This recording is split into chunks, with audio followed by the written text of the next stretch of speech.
The Mermaid and the Mysterious Island. Once, in the shimmering depths of the Sapphire Sea, lived a curious young mermaid named Liora, with scales that glowed like moonlight and a heart full of wonder. She loved exploring the ocean's hidden corners.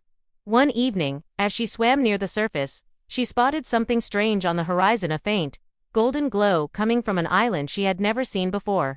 The elders had never mentioned it, and no maps showed its existence. Could it be the legendary Isle of Echoes? Liora whispered, recalling an old tale about an island that only appeared under the light of a blue moon. Determined to uncover its secrets, she swam closer. As she reached the shore, the sand sparkled like crushed pearls, and the trees bore fruits that shimmered like jewels.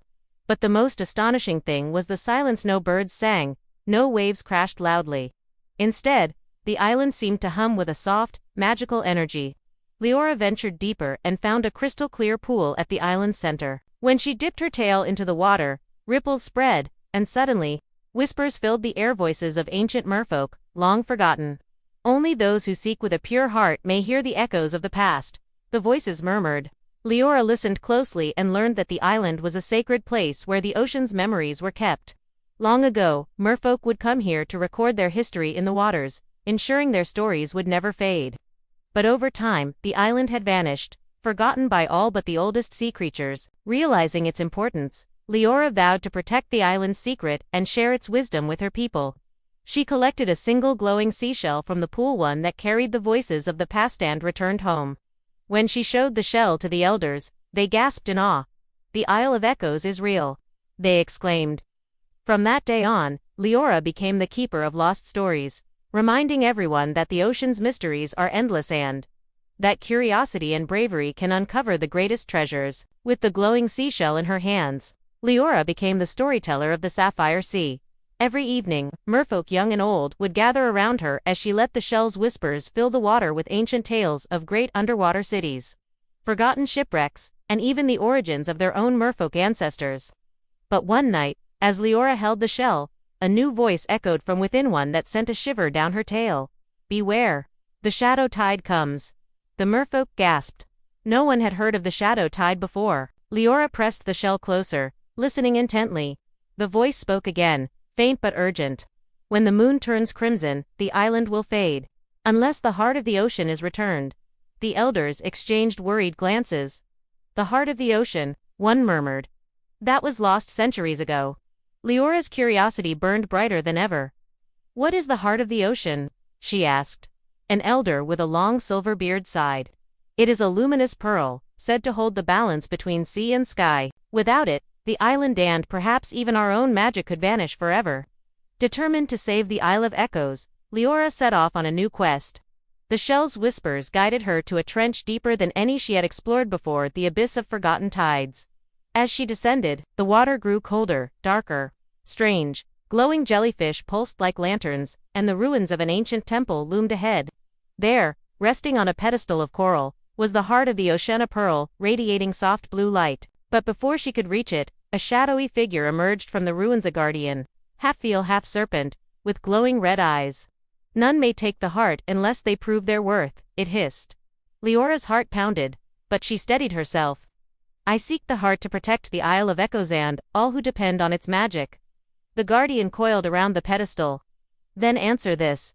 What is the greatest treasure of the sea?" Liora thought carefully. "Gold, pearls." No, those were treasures of greed, not wisdom. Then she remembered the voices in the shell, the stories of her people. "Knowledge," she said firmly.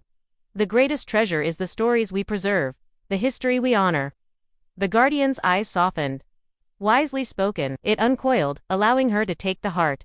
"Protect it well." With the pearl in her grasp, Liora raced back to the Isle of Echoes. Just as the moon began to blush crimson, as she placed the heart into the island's sacred pool, a brilliant light erupted, sealing the island's magic once more. The next morning, the Isle of Echoes was gone, hidden again beneath the waves, safe until the next seeker of truth would need its wisdom. And from that day on, Liora was not just a storyteller, but a guardian of the sea's deepest secrets. Months passed after Liora returned the heart of the ocean, and peace settled over the Sapphire Sea. But one evening, as she swam near the surface, the water grew unnaturally warm. The currents twisted in strange directions, and the fish darted in panic. Then, She saw it, a swirling mass of dark water on the horizon, growing larger by the second. A storm unlike any other was forming, but this was no ordinary tempest. The waves roared with an eerie, unnatural force, and within them flickered shadows that moved against the current. Liora rushed to the elders, but before she could speak, the glowing seashell in her hand pulsed with urgent light. A voice, different from the others, crackling like thunder, spoke. The shadow tide was only the beginning. The storm singer awakens. The eldest merfolk, a wise old seer named Narina, turned pale. The storm singer, an ancient spirit of wind and wrath. If it rises fully, it will not just sink ships, it will tear the sea itself apart. Liora clenched the shell. How do we stop it? Narina's voice trembled. Legends say the storm singer was imprisoned long ago by a harmony. A song so powerful it could calm even the fiercest rage. But the song was lost when the Coral Kingdom fell. Liora remembered the ruins she had seen in the abyss of forgotten tides. What if the song is still there? With no time to waste, Liora raced toward the trench once more. But this time, the ocean itself seemed to resist her. The currents dragged at her tail, and the shadows in the water twisted into monstrous shapes, whispering warnings. When she reached the ruins, she found an archway covered in glowing runes. As she swam closer, the carvings shimmered, forming words in the ancient Mare tongue. Only the voice of the pure-hearted can wake the slumbering song. Liora hesitated. She was no great singer. Her voice was soft, untrained, but she thought of her home, her people, and the sea itself trembling under the storm singer's fury. She closed her eyes and sang. At first, nothing happened.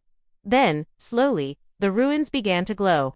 The runes flared brighter, and from the depths of the coral, a melody rose, a haunting, beautiful tune that thrummed through the water like a living thing. Liora memorized every note, then surged upward, racing toward the storm. By the time she reached the surface, the sky was black, the waves like mountains. At the storm's heart loomed a colossal figure of wind and water, the storm singer, its eyes lightning, its voice the crash of thunder. Liora swam as close as she dared, then sang the forgotten melody with all her heart. The storm singer froze. The wind stilled. For a terrible moment, nothing moved. Then, the great spirit shuddered. Its form softened, the shadows melting away like mist under the sun. Its voice, once a roar, became a whisper, a sigh of an old, tired tempest. You remember the song, it murmured. Then I shall sleep once more. With a final gust, the storm singer dissolved into the sea, and the waves calmed. The sky cleared, revealing the first stars of evening. Exhausted but triumphant, Liora returned to her people, the lost song now a gift for all merfolk to remember. And as the sapphire sea settled back into its rhythm, Liora realized the ocean's greatest magic was not in artifacts or spells, but in the bonds between its creatures, and the courage to face the unknown. The end. Thank you for watching, and please don't forget to like, share, and subscribe.